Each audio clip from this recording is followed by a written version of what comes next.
In the run up to the election, we spent a good amount of time, including a big section of one of the episodes of Truth Serum, talking about some of the propositions. California is a state that loves to do big things via proposition that can be incredibly impactful.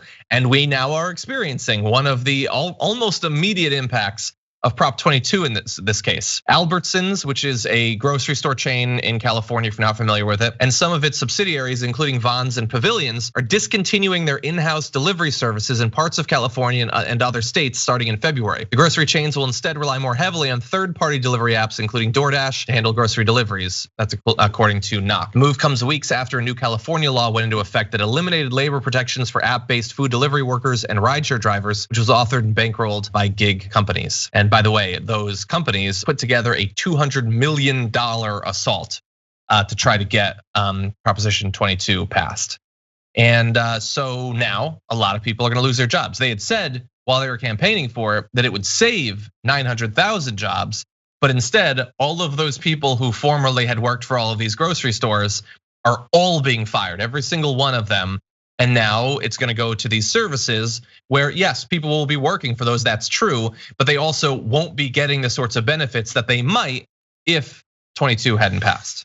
And their decades long union contracts are just gone.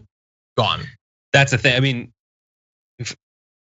over time it goes up and down and there's strikes and fights, but like those aren't bad jobs, like a checkout person or someone who works with a supermarket. Those aren't terrible jobs. Like those, I know some people who, that's how they paid their way through college. And like that, all that happened was these giant companies didn't want to pay their employees. These giant companies. Now Whole Foods is like is Amazon. They didn't want to pay their employees. They saw an out. So they spent $200 million, which means they're gonna probably make more than that as a result of this. Yeah. Only two, so they got people off of their payroll because there's a better, easier, cheaper way to do it. Cheaper. For them. It's a better, easier, cheaper way to do it because they don't have to handle any of that.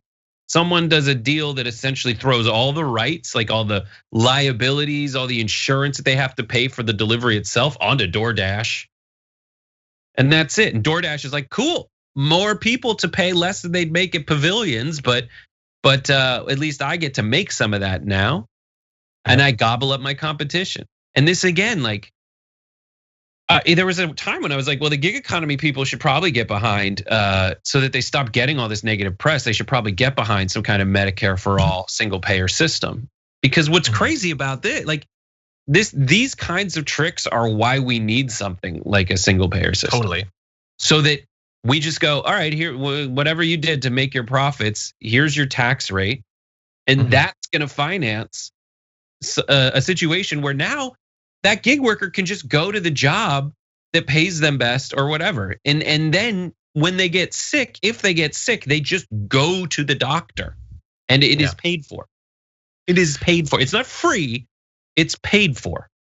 By those people. Yes. The argument is like all these big companies pay taxes, and a lot of them that are paying full-time employees are paying for the insurance of their employees anyway. I mean, that's what's happening. We would just find a provably cheaper way to do that by and large for the economy. Yeah, no, I'm glad that you mentioned that because we've had obviously multiple reminders this year of why tying health insurance to employment is such a terrible idea. Here's a good one. You've got so many people who lost their jobs during the pandemic. So in the time of this crisis of public health, they also don't have access to healthcare because they're losing their jobs. Even like, it's so stupid. This is how wide it is. Some anonymous people in the Trump administration have said that they're not going to step down because they don't want to lose access to their health insurance before the inauguration. They want to have a couple more weeks of health insurance. And these are all wealthy, well-connected people, but even they are being affected by it. It doesn't make any sense. But specifically to this, it was so obvious what effect this proposition was going to have. The ads were so disingenuous about it. So much money was spent. And now we're seeing it, and it's so hard to fight against because the corporations are always gonna have a much bigger financial, not just incentive, but advantage in fighting for these sorts of things than those who are gonna try to stand for workers and stop them. In this particular case, though, it's even more disgusting. I'm gonna skip to the last graphic in this block. Because remember, these are people who deliver for grocery stores. And you remember this whole last year that we've had? Where we have a lot of respect for different sorts of people who have been able to keep us alive and functioning and all of that.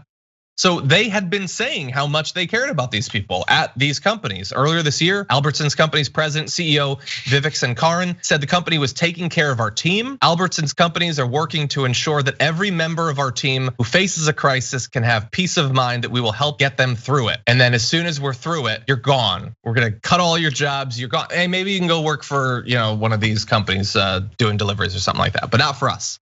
And previously, people of California, which could have used these things anyway. You can use Postmates already, but you also had access to a union alternative. You now won't have that, at least for this chain. Yeah, I mean, and it makes sense. And they're doing what makes sense given the fact that this horribly misleading ad campaign was successful.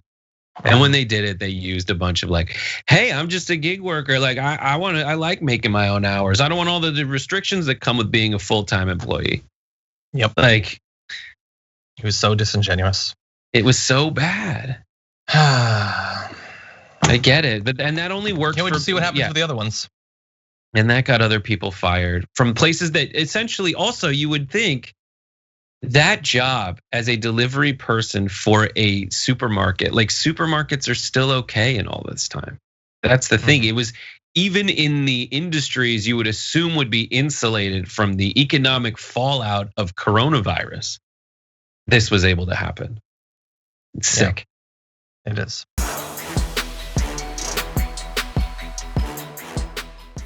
Check out the Damage Report podcast each day, wherever you get your podcasts, whether Pocket Casts or Stitcher or iTunes.